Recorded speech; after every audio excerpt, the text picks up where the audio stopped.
Mr. Daniels, you're under arrest for the suspected murder of Jason Hill. The officer's voice was cold, as if he'd said those words 1,000 times before. They shoved my arms behind my back and snapped the cuffs on, metal locking around my wrists, with brutal efficiency. I didn't even get a chance to react, to ask a single question, before they started marching me out of my office. Jason Hill. The name echoed in my head like a sick joke. Laura's lover. The man who had wormed his way into my life and tried to tear everything apart. And now they were accusing me of killing him? I could feel every eye on me as they walked me through the office, every whispered comment, every shocked glance. The humiliation burned as much as the confusion did. Some colleagues stepped back, others just stared. A couple of them even looked pleased, as if watching me get dragged off was the most entertaining thing they'd seen all day. The police didn't waste a second. They practically threw me into the back of their car, the cuffs digging tighter against my wrists. I didn't say a word, didn't ask what the hell was going on. I knew better than to waste my breath. They'd already decided who I was, what they thought I'd done. By the time we got to the station, I'd already been shoved into a small room with cold, gray walls, and left there to stew. No answers, no explanations, just that one charge hanging over my head. Murder. They thought I'd killed Jason Hill. After what felt like forever, a detective walked in, smug and calm as he took a seat across from me. He looked at me like he already knew everything, like he'd pieced together my life and had me figured out. "Long night, Mr. Daniels?" he asked, his tone dripping with fake sympathy. I didn't bother responding. I just stared at him, waiting for him to get to the point. "Well," he said, flipping open a file.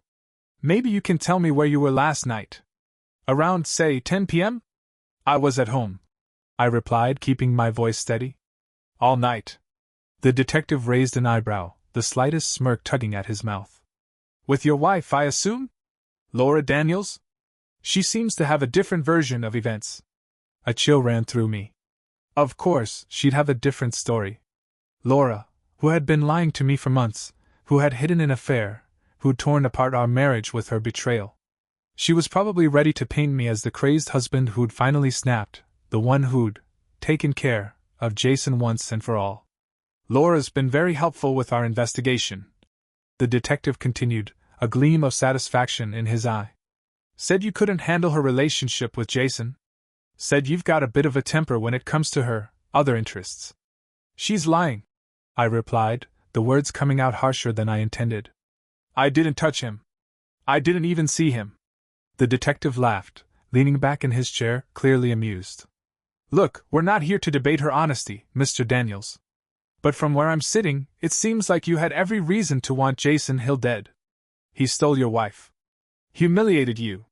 So why wouldn't you want him out of the picture?" I clenched my fists, the cuffs cutting into my wrists. "Believe whatever you want, but I had nothing to do with his death." Just then, the door opened, and another officer leaned in, his face grim as he murmured something to the detective. The detective nodded, then looked back at me with a mocking grin. "Seems like you've got visitors, Mr. Daniels. Your kids. They're here to see their dad." My heart pounded as they brought James in. He looked lost, his face pale and his eyes wide. He took one look at me in cuffs and then glanced at the detective, like he couldn't believe what he was seeing.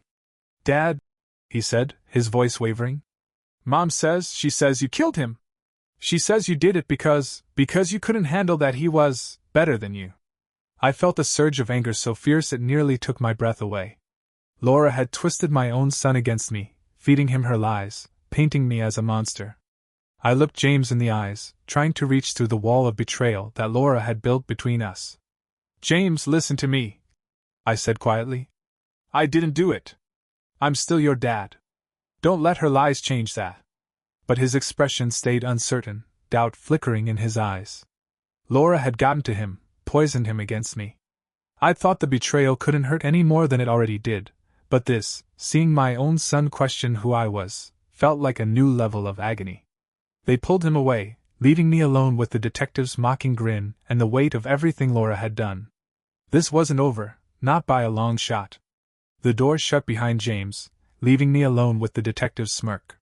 He watched me like I was an animal in a cage, like he'd already won. But I wasn't about to let him or Laura tear my life apart without a fight.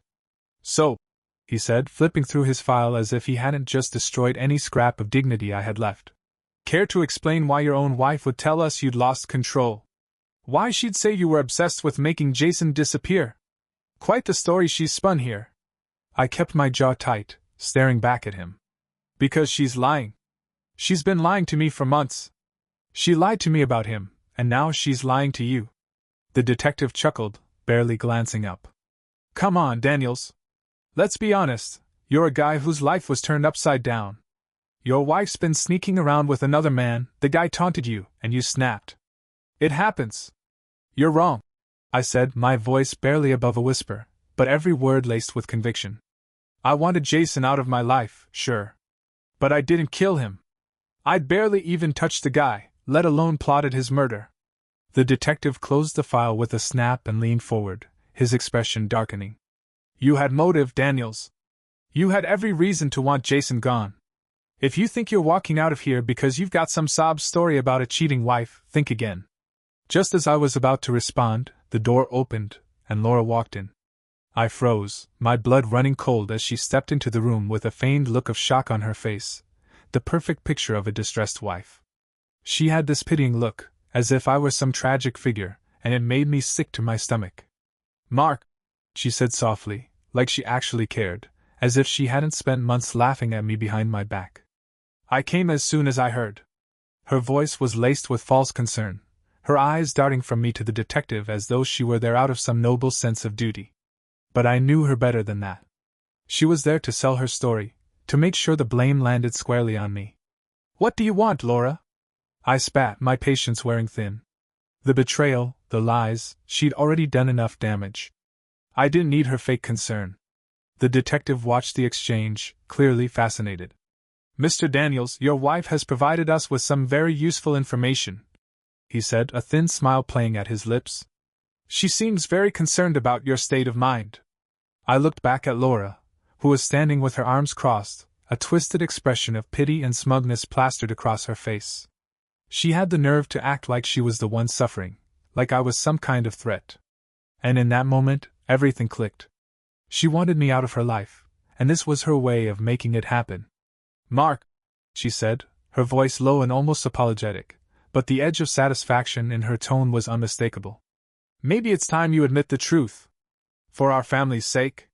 Jason was a mistake. But what you did, there's no coming back from that. The audacity of her words hit me like a blow. I clenched my fists, my vision blurring with rage. What I did? I hissed. You're the one who dragged this whole mess into our lives. You're the one who lied, who betrayed me.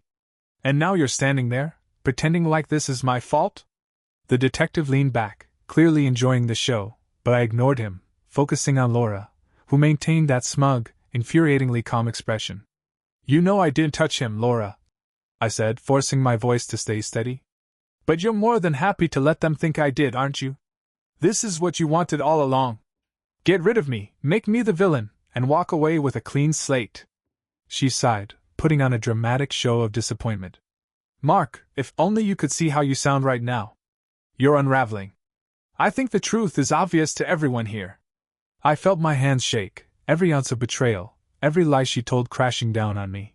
She'd spun the story so perfectly, tied up all the loose ends. In her version, I was the jealous husband who couldn't take the humiliation, who'd finally snapped and rid himself of the competition. And she was the innocent victim, just trying to help the police get justice. But I wasn't about to let her get away with it. I leaned forward, fixing her with a look that I hoped would burn through every layer of her deceit. Laura, I don't know what kind of game you think you're playing, but I'm not going to lie down and let you ruin my life. You might have everyone else fooled, but I know the truth. And when this is over, so will everyone else. The detective cleared his throat, his smirk never fading. Well, Daniels, that sounds like quite the story. But unless you've got some hard evidence to back it up, I'd start getting comfortable with your situation. I kept my eyes on Laura, refusing to back down. She wanted to paint me as a monster, to poison my kids, to twist the knife deeper. But I wasn't about to give her the satisfaction. The door opened again, and another officer walked in, motioning for the detective. He glanced at me, then at Laura, as though something unexpected had come up. The detective looked annoyed but followed him out, leaving me alone with the woman who had torn my life apart. She smirked, leaning closer once the door shut. "Face it, Mark," she whispered, her voice dripping with venom. "This is exactly where you belong. No one's coming to save you. Everyone's already chosen their side. And guess what? It isn't yours." I stared at her, a fierce calm settling over me. If she thought I'd break, she was wrong. "Enjoy this while you can, Laura," I said quietly. "Because when the truth comes out, you're going to regret every word, every lie. And you'll be the one alone." She laughed, a low, mocking sound. "Oh, keep dreaming, Mark. In the end, you're just another man who couldn't handle his wife moving on. Pathetic." As she turned to leave, the detective re-entered, his face unreadable. He nodded at Laura, motioning her out of the room. She gave me one last smirk before disappearing through the door. The detective sat back down, fixing me with a hard look. "Well, Daniels, looks like you've got quite the uphill battle ahead of you. Unless you're ready to cooperate, this will only get worse." I straightened, matching his stare. "Believe what you want," I said coldly. "But I'm not going down for something I didn't do. You want the truth? Look a little closer at Laura. You'll find out she's not as innocent as she pretends to be." He chuckled, shaking his head. "Right. Keep talking, Daniels. Let's see if the truth sets you free." And in that moment, as bleak as it seemed, I knew I wasn't beaten. Not yet. Hours passed in that cold, gray room. The detective had left, probably convinced I'd eventually crack under the weight of Laura's lies. But he didn't know me. He didn't understand that the anger and betrayal running through me were the very things keeping me sane. Every minute I spent in those handcuffs only strengthened my resolve. I was going to make her pay. Eventually, the door opened, and a lawyer walked in, a young guy with a no-nonsense look. He gave me a curt nod as he sat down, flipping open his briefcase. "Mr. Daniels, I'm Alan Price, your defense attorney. We need to talk about the case against you, which—" He paused, looking through the file. "Frankly, is looking pretty bad right now." "Bad?" I scoffed. "You don't know the half of it. My wife's setting me up to get rid of me. She's already poisoned my kids against me, told the police some insane story, and they're buying every word. I didn't kill anyone, Alan." Alan leaned back, scrutinizing me carefully. "Look, Mark, I believe you're innocent. But belief isn't enough. We need proof. Laura's been giving them a story, painting you as an unstable, violent husband who finally snapped. They have witnesses who say they've seen you angry around her. They have a motive, a history of her infidelity. Right now, every piece they're showing points right to you." My fist clenched as he laid out each detail, every scrap of Laura's twisted narrative. "So what do we do? There has to be a way to prove I didn't do this. Someone must have seen her with Jason that night, someone who knows what really happened." Alan shook his head. "They're not looking for other suspects, Mark. They've decided it's you, and Laura's doing everything in her power to keep it that way. But if there's one thing that stands out in her story, it's how detailed it is. It's almost too detailed. Like she planned this well in advance." The words hung in the air, heavy and disturbing. She had planned this. She hadn't just fallen into an affair with Jason. She crafted an escape, built up a web of lies, set everything up so perfectly that when the police came knocking, I'd be the only one left holding the bag. "So, what's our play here?" I asked, barely able to contain the frustration bubbling up inside me. Alan sighed, folding his hands. "We need to dig into her life, find any cracks in her story. Any shred of evidence that proves she had a reason to get rid of Jason herself or that she might be trying to frame you. She was already halfway out the door before Jason," I muttered, mostly to myself. "Everything she did, every word she said, it was all about pushing me away, making me look unhinged." I thought back to her cold smile, the way she'd sneered at me during our last fight. This wasn't just an affair, this was something darker. Alan's eyes narrowed. "If she's trying to ruin you, we need to find out why. Was she involved in something that Jason knew about? Or maybe he became more of a liability than she expected." "Maybe," I said, the gears in my mind turning. "She's ruthless, and if Jason threatened her plans somehow, I wouldn't put it past her to get rid of him." The lawyer took notes, nodding. "All right. I'll start digging into her finances, her messages, anything that could give us leverage.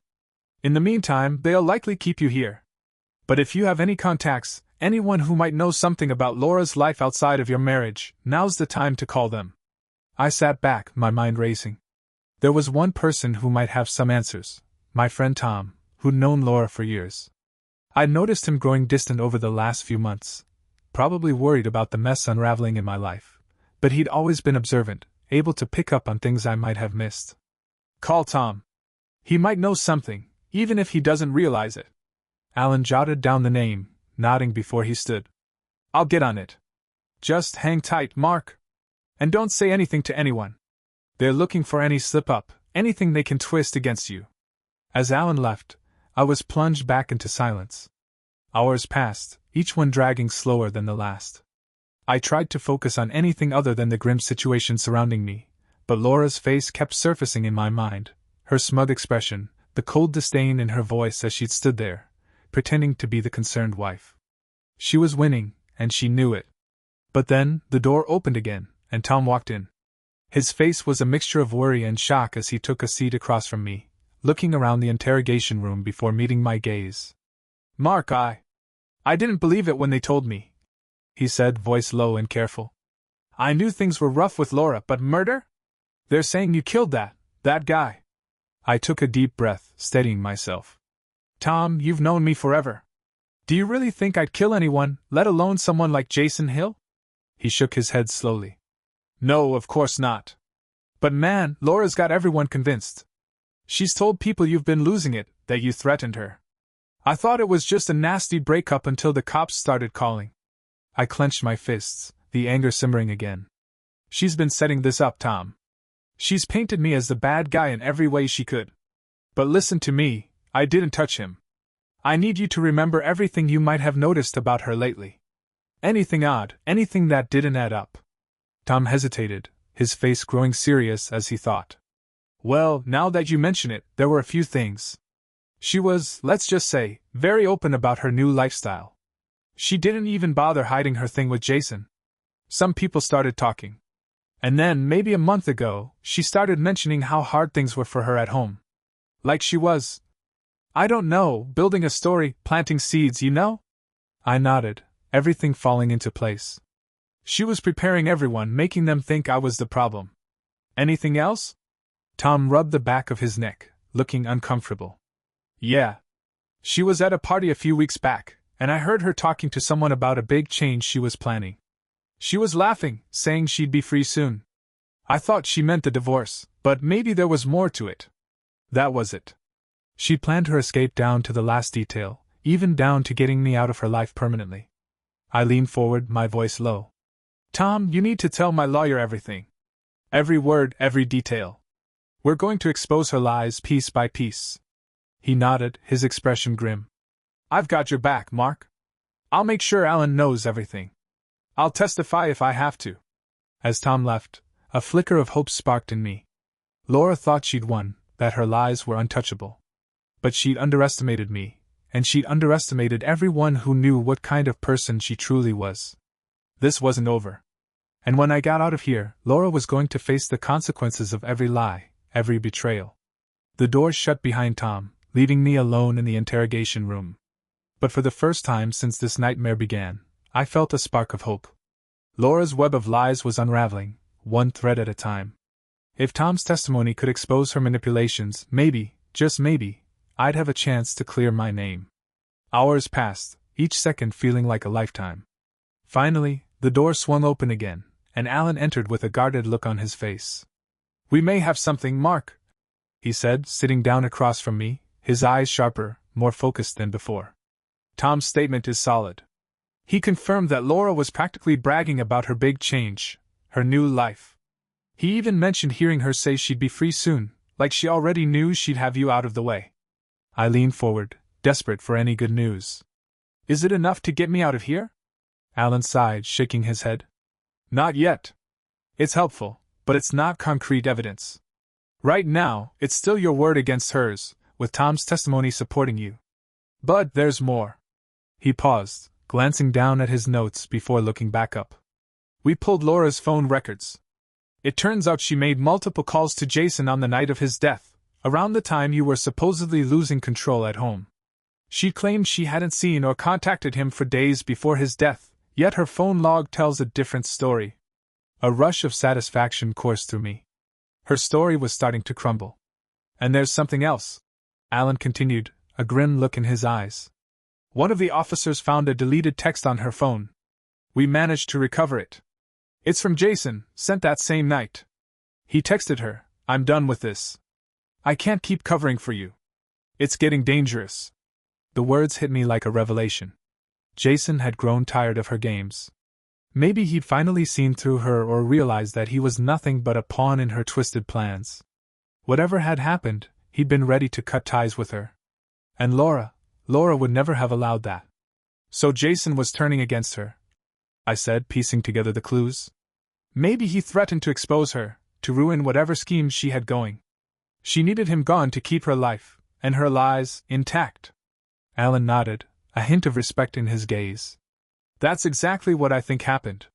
Jason's death wasn't about you, Mark. It was about her keeping control. She couldn't let him blow the whistle on whatever dirty secrets she was hiding. A fierce determination settled over me. So, what now? We're building a case, Alan said. But this is delicate. Laura's testimony has a lot of weight, and she's convinced the police that she's the victim here. We need more, something undeniable. At that moment, an idea hit me, something that had been bothering me for a while.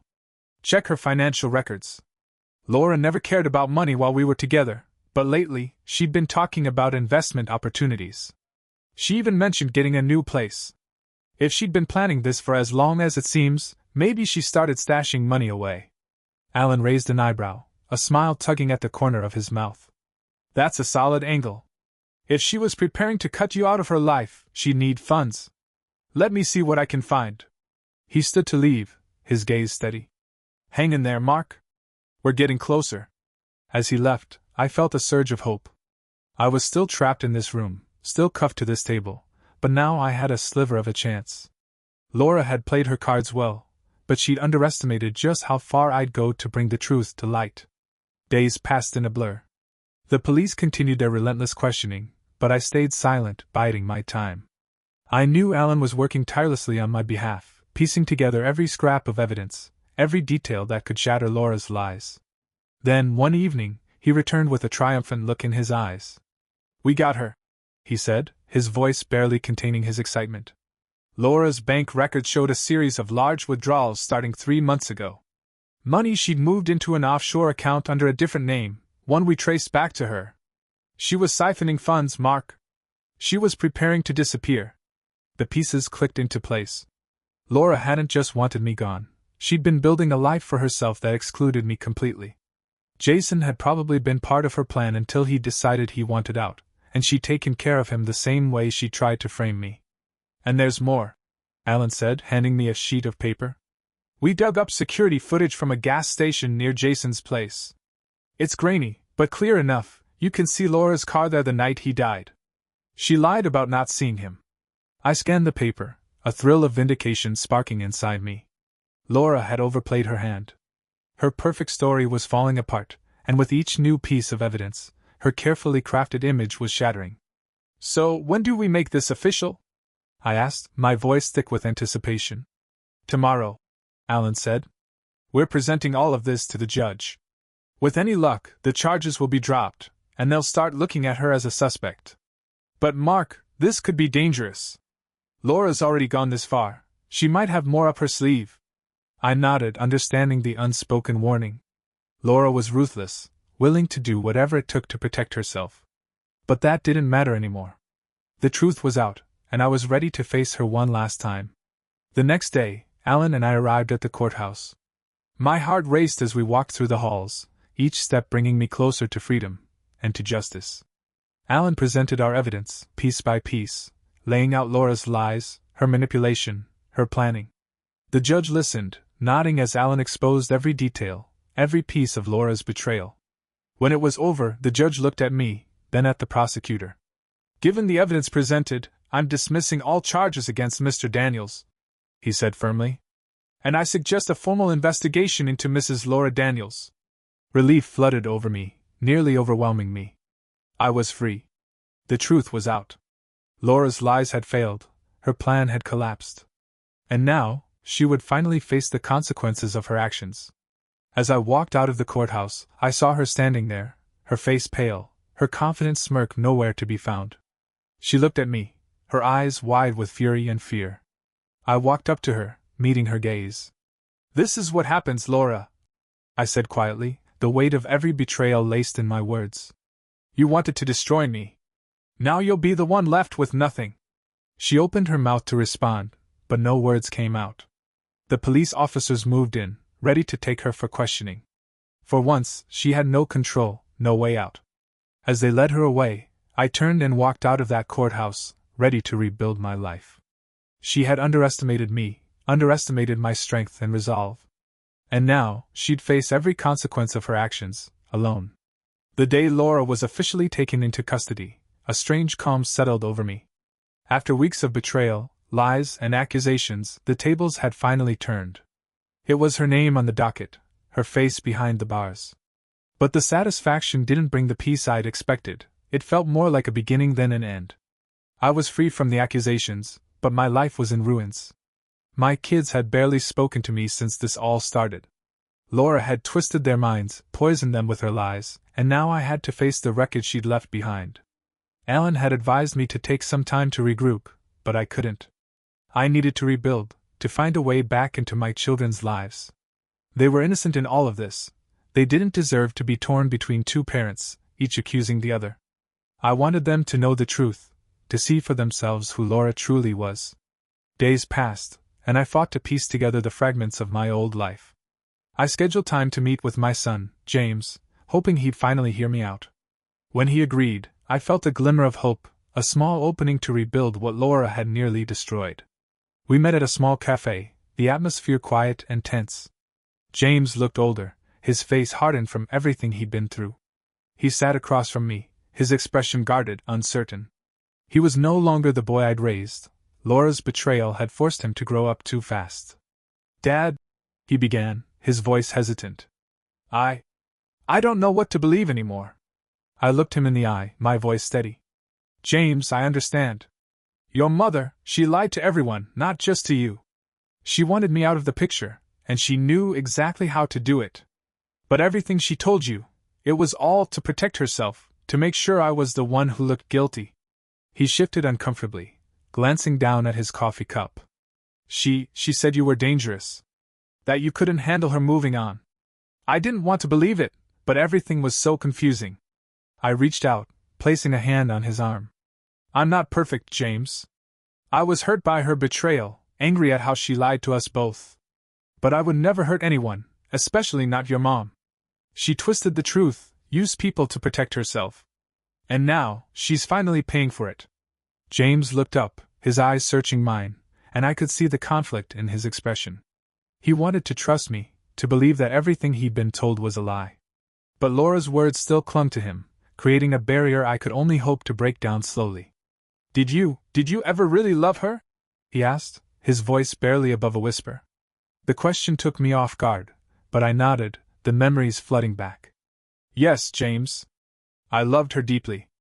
I thought we were a family, that we'd built something real together. But somewhere along the way, she changed. I don't know when it happened, but the woman who did all this, she's not the woman I married." James nodded, a flicker of understanding crossing his face. "I still don't get why she did it, though.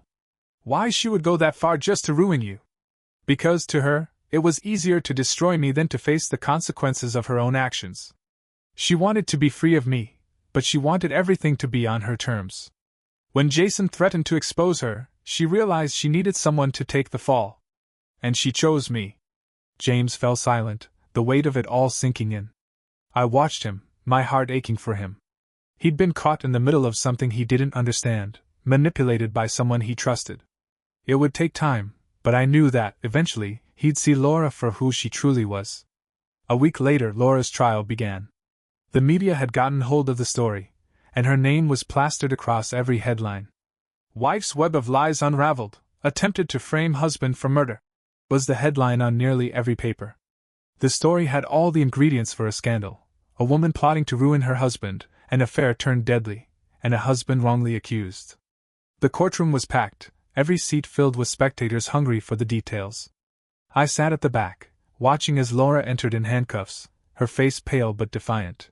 She met my gaze briefly, and for the first time, I saw a flicker of something I hadn't seen before: fear. She'd lost control, and she knew it. The confident woman who'd orchestrated this twisted plan now looked desperate, clinging to whatever dignity she had left. The prosecution laid out every piece of evidence: the financial records, the deleted texts, the security footage showing her near Jason's apartment the night he died. Every detail painted a picture of a woman willing to do anything to protect herself, even if it meant sacrificing her own husband. When the time came for Laura to speak, her voice was quiet, almost hollow. She tried to play the victim, painting herself as a woman trapped in a loveless marriage, desperate to find happiness. But the judge wasn't swayed. The evidence was damning, and everyone in that room could see through her act. Finally, the verdict was read. Guilty on all counts. The room was silent as Laura's fate was sealed. She was led away, her head bowed, her face drained of the smug confidence that had once defined her. She was no longer the woman who had strutted into the police station, ready to ruin my life. Now, she was just another criminal, paying for the damage she'd caused. As I left the courthouse, a weight lifted from my shoulders. It was over. Laura's lies had been exposed, her manipulation brought to light. But as much as I wanted to feel victorious, the scars she'd left behind wouldn't disappear overnight.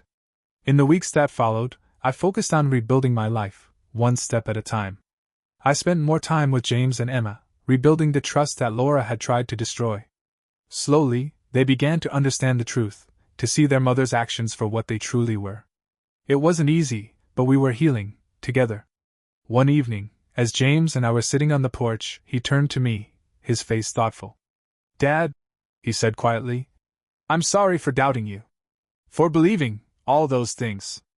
I put an arm around his shoulders, pulling him close. "It's not your fault, James. You were caught in the middle of something no one should have to go through. But we're here now, and we're moving forward."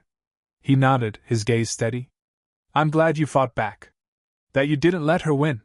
I looked out at the horizon, feeling a strange sense of peace for the first time in months.